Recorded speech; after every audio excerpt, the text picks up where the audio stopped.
Yo tout le monde, c'est Skyrim YLM. Aujourd'hui on se retrouve pour une nouvelle vidéo. Et aujourd'hui c'est une vidéo que je vous ai dit que j'allais faire. La vidéo de la présentation de la clé à choc Parkside.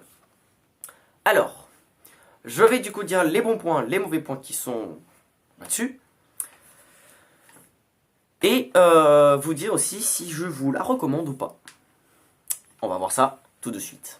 Alors, pour commencer, on est sur la gamme standard de chez Parkside. On a la même version performance, brushless. Alors, beaucoup de monde vont dire c'est quoi le brushless. En fait, ici, vous voyez, on a deux petits trous ici. À côté, ici, on a deux charbons.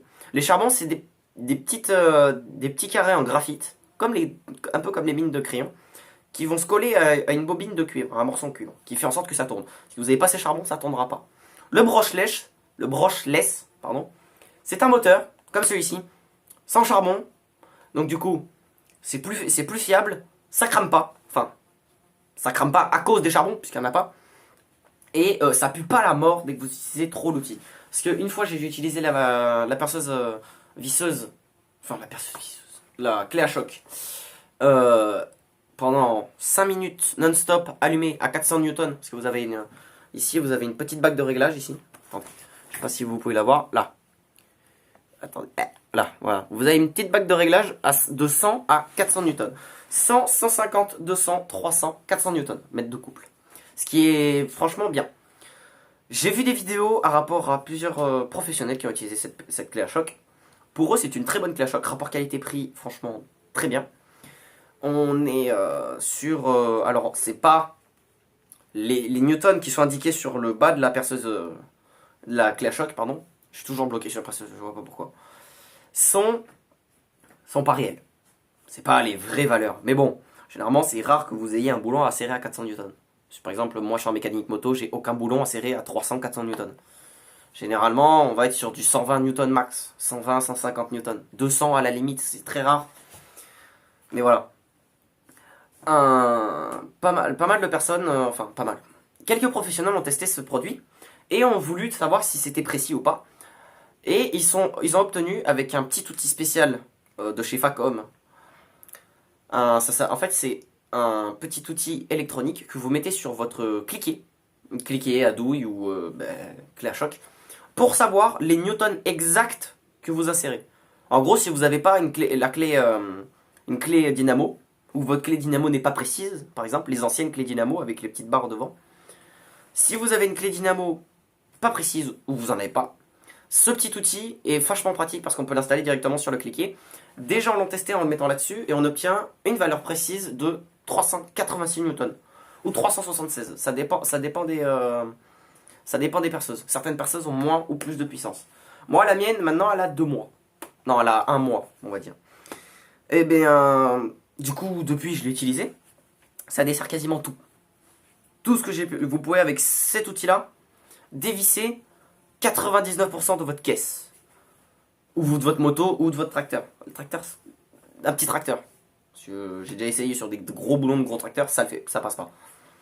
Alors ça va pas être aussi performant qu'une Milwaukee, une 10 volts. Mais franchement, pour 80 euros, oui parce que vous avez le prix, voilà. Pour 80 euros, on est franchement sur une bonne perceuse visseuse. En équipement, vous êtes fourni dans la boîte, du coup d'une boîte de transport en plastique, comme pas mal d'outillages performants et assez cher. Vous êtes fourni d'origine d'une boîte, du coup, avec à l'intérieur la perceuse, la clé à choc, une batterie 4 ampères qui est vachement bien. Alors c'est les nouvelles technologies de chez Parkside. Bon, chez nous, elles sont arrivées récemment, il y a 2-3 mois. C'est les technologies X20 volts. En gros, elles sont beaucoup plus puissantes que les perceuses visseuses communes ou les clés à choc communes qui sont à 14,4 volts. Ça tient mieux la durée et la durée de vie bien. Vous avez dessus un petit indicateur de batterie, du coup montrant à quelle charge vous êtes. Vous avez du coup, ce qui est logique, une petite languette sur le côté comme majorité des outils sans fil comme ça, où vous pouvez changer le sens de rotation. Et du coup vous avez ici le petit bouton avec le newton que vous voulez mettre. Si vous voulez mettre 100, 150, 200, 300 ou 400 newtons. Et vous avez une petite LED aussi, comme vous voyez. vous avez une petite LED ici. Et ici, vous avez une petite LED verte, là, vous voyez, qui montre à combien de newtons on est exactement. Par exemple, imaginons, ça fait 2 mois que vous ne l'avez pas utilisé, vous avez besoin de faire un serrage à tel newton, vous n'avez pas pensé à rappuyer sur le bouton, vous savez à quel newton vous êtes dessus. Ensuite, en fourniture, vous avez 4 douilles, malheureusement je les ai paumées. Enfin, je les ai pas paumées, mais elles sont quelque part dans ma ferme, elles sont quelque part, je sais pas où elles sont exactement. 4 douilles impact, moi j'appelle ça des douilles impact parce que 10 volts en font souvent. C'est des douilles un peu longues qu'on peut utiliser comme les douilles de clé à bougie, par exemple. J'en ai une à côté, j'ai la flemme d'aller vous la chercher, mais vous voyez à peu près que c'est une douille assez longue. Vous avez une de 17, 19, 21 et 23 mm. J'ai testé la 17 comme un port sur n'importe quel type de boulon, la 17 elle a rien eu. Hormis juste que la pointure s'est un peu barrée, ce qui est logique. Elle a rien eu, la 17 mm douille. Et vous êtes équipé aussi d'un petit chargeur 4,5 A. Alors on va en parler de ces genres de chargeurs. On a 2 types de chargeurs. Le chargeur 2,4 A pour les batteries de 2 A qui sont 2 fois plus petites que les batteries de 4 A. Et vous avez le chargeur de 4,5 A. Je pense que l'on peut mettre une batterie de 2 A sur le chargeur 4,5, mais pas l'inverse. On ne pourra pas mettre une batterie de 4 sur un 2,4 A. Je pense que le chargeur il va cramer. D'origine, sur ces chargeurs-là, vous êtes fourni avec un petit ventilateur à l'intérieur. C'est un petit ventilateur, comme les ventilateurs de PC. Tout petit ventilateur qui va refroidir votre système électrique à l'intérieur, qui fait pour charger votre batterie. Vous avez 2 indicateurs. Indicateur rouge, ici, sur la droite, disant la batterie est en charge. Indicateur vert sur la gauche, indiquant que la batterie est chargée. Et on peut la mettre de deux positions. La première position, c'est comme ça, comme tout type de chargeur. Deuxième position, on peut la mettre sur le mur. Ici, vous avez 2 petits trous avec l'écart entre les 2 trous. Et puis on vous dit aussi, du coup, la puissance, les hertz que ça envoie. Et on voit dessus que c'est écrit et que c'est fait à Bochum en Germanie. Donc en gros, c'est allemand. C'est fait en Allemagne. Alors c'est pas la meilleure qualité, on va dire que c'est un peu le bas de gamme en Allemagne. Mais pour moi, je trouve que ça, pour le prix que ça coûte, en tout, ça, les douilles, la boîte et ça, on en a pour 80 €. Si on enlève le chargeur et la batterie qui, à eux seuls, coûtent 45 €, ça vous fait une péteuse à 35 balles. 35 balles, une péteuse simple, franchement, c'est pas cher. Et puis si on compte les douilles, allez, on va enlever 5 €, donc ça fait une péteuse sans batterie, sans chargeur, sans douille, sans boîte, à 30 €. Franchement, c'est très correct. Bon, le tout vaut 40 €, mais c'est très bien. Ah putain. Oui, je suis en train de remettre le chargeur.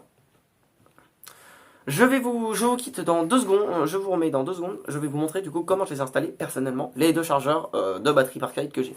Parce que je vous rappelle que j'ai la tronçonneuse électrique qui est pour ma grand-mère Parkside. J'ai ma péteuse Parkside et d'autres outils vont probablement arriver entre temps.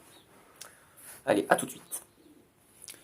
Comme vous le voyez, du coup les chargeurs je les ai installés comme ceci. Là on a le 2,4 A pardon, et le 4,5. Ce qui est très pratique, c'est que on peut installer la batterie, vraiment on peut la mettre comme ça. Alors, comme je tiens le téléphone, je vais essayer de sortir la batterie. Voilà. Donc là j'ai la batterie de la péteuse. On a juste à faire ça. Et voilà. Et vous avez juste à regarder sur le côté si on peut avoir notre indicateur rouge ou vert. Et franchement, c'est une bonne idée. Avoir le chargeur comme ceci, comme vous le voyez là sur la vidéo, c'est très pratique, ça prend pas de place. Parce qu'ici on mettra rien, hein, je mettrai rien. Je mettrai deux chargeurs là, un troisième peut-être en bas, si j'en ai besoin. Et 2 petits chargeurs, si j'ai besoin de petits chargeurs pour plus petites batteries. Des petits chargeurs plus petits que ceux que j'ai là, ça existe. Hein. Mais franchement, c'est beaucoup mieux d'avoir des petits chargeurs que des gros chargeurs. Parce que le problème, c'est que on a plusieurs types de chargeurs, comme vous l'avez pu le voir. Chez moi, j'ai une petite débroussailleuse sans fil électrique avec une toute petite batterie, qui est vraiment, ça dure 1 heure, 1 heure et demie, même pas. Et le chargeur est vraiment tout petit. Mais c'est vraiment un chargeur, là on peut le mettre à côté du chargeur 4,5 A.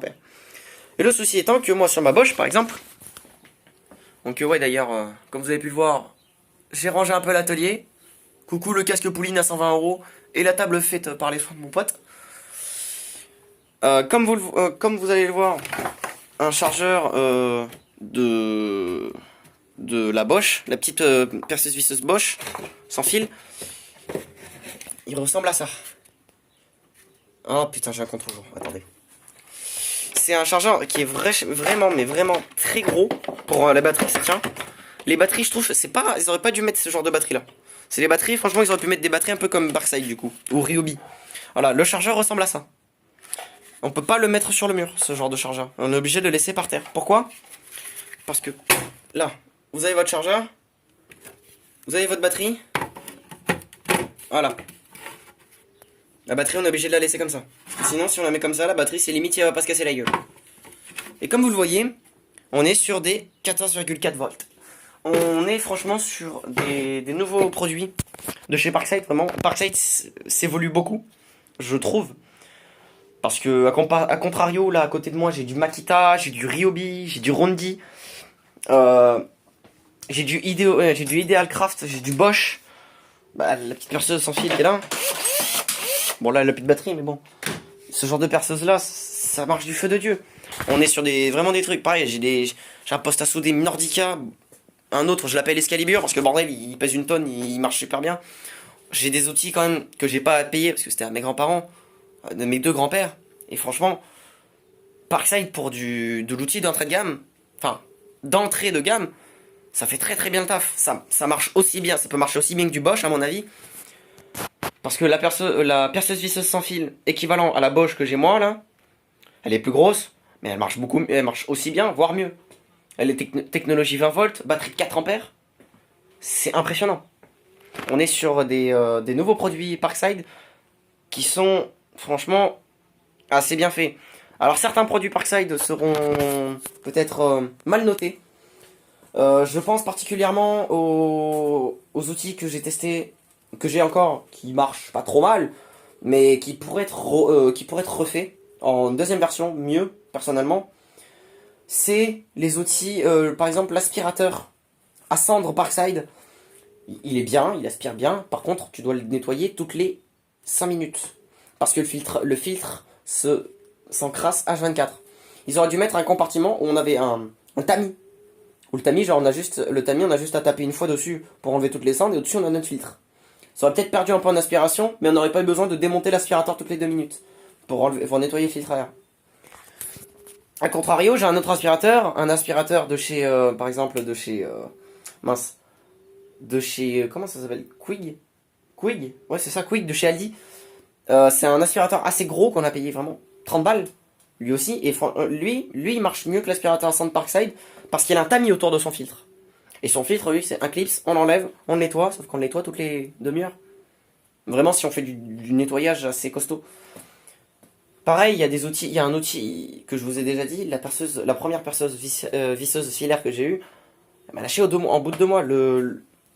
Oh putain, j'ai pas encore perdu le nom. Le mandrin, voilà, le mandrin, il est mort en 2 mois, il est mort le mandrin. A contrario, j'ai des mandrins d'une Topcraft, là, d'une Topcraft qui marche pas trop mal, alors qu'elle est vraiment plus vieille. Pareil, j'ai une Works. Alors Works, c'est tout de suite la meilleure marque, hein, mais qui marche du feu de Dieu, je l'ai toujours. Bon, hormis que le fil commence à se fatiguer, il faut que je le change. Elle marche du feu de Dieu, cette perceuse visseuse. On est sur des outils, des fois Parkside, qui sont assez décevants. Beaucoup de monde ne conseille pas la ponceuse multifonction, multisupport, qu'on utilise majoritairement pour le sol, Parkside, parce qu'à ce qui paraît, le moteur crame très vite.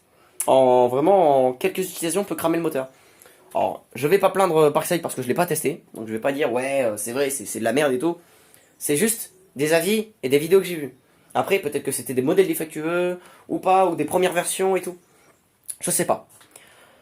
Mais après, si je pouvais vous présenter d'autres outils Parkside, franchement, j'aimerais bien. Alors, je n'achète pas autant d'outils Parkside. Généralement, c'est mes parents qui me les achètent. C'est très sympa d'ailleurs de leur part parce que ça me fait un atelier de plus en plus équipé. J'ai une perceuse à colonne, bon, là, c'est une perceuse à colonne d'entrée de gamme, mais d'une bonne marque, c'est une Rhino. Elle marche pas trop mal, bon, elle est vieille, hein, elle doit bien avoir 25 ans. J'ai les outils assez vieux, j'ai 2 meuleuses Makita qui valent une blinde, qui sont assez vieilles, mais qui marchent du feu de Dieu. J'ai un atelier, franchement, je vais pas me plaindre, j'ai un atelier, certes, avec des vieux outils, mais je suis bien équipé. J'ai 3 tonnes de douilles, des tournevis cruciformes et plats, je pourrais en donner à 4 milliards de personnes, tellement que j'en ai. Franchement, je suis assez content. Un petit outil que je vais d'ailleurs vous présenter. Bon, c'est pas un outil, c'est peut-être un aide à votre atelier. C'est le petit chauffage. Le petit chauffage sans fil de... Enfin, le petit chauffage de chez Parkside. C'est un petit chauffage que je conseille parce qu'il marche bien. Comme vous le voyez, bon, j'ai un... Bon, derrière, c'est un bordel, on va pas dire. J'ai un atelier assez grand. Il doit faire 12-15 mètres carrés. En 10 minutes, 10-15 minutes, si vous le mettez à fond, vous l'entendez, je pense. Si vous le mettez à fond, le truc, il chauffe votre atelier. Il a plusieurs réglages et tout. Il marche très très bien, ce petit ventilateur chauffage. Un jour, j'aimerais bien tester la gamme performance de chez Parkside, parce qu'on est brushless, les outils sont beaucoup plus puissants, beaucoup plus de puissance au niveau des newtons qu'ils peuvent avoir. J'aimerais bien les tester un jour, mais bon, on n'est pas sur la même tranche de prix, c'est ça le problème. Mais bon, à voir un jour si je peux avoir un outil Parkside. S'il y a bien un outil Parkside que j'aimerais bien avoir, c'est la mallette complète avec la perceuse sans fil, perceuse visseuse sans fil Parkside, performance, avec le tiroir en dessous et la caisse complète. Ça m'intéresse. Mais bon, je peux pas le payer. Je n'ai pas de quoi le payer. Donc voilà. Donc c'était une petite vidéo du coup pour présenter l'outil du coup la péteuse Parkside. Un peu d'avis sur Parkside et le petit radiateur ventilateur de chez Parkside qui marche très bien. Et aussi du coup vous avez pu voir un peu mon atelier. Bon, comme vous voyez, j'ai des petites calandres derrière moi, des calandres un peu partout. J'espère que cela vous a plu, cette petite vidéo. N'oubliez pas de vous abonner, ça nous aidera à faire beaucoup. Ça m'aidera avec mon pote ou peut-être d'autres personnes ou des partenariats si un jour, peut-être un jour ça viendra, à avoir beaucoup, mais beaucoup de concepts et de projets qu'on pourra faire. Notamment des projets préparation, des projets mécaniques et tout. On pourra faire vachement de choses. Si vous pouvez vous abonner, ça serait extrêmement bien. Ça ferait extrêmement plaisir pour moi et tout. Sur ce, c'était Skyhorror et KLM. Like, abonne-toi, commente, partage si t'as bien aimé. Sur ce, ciao.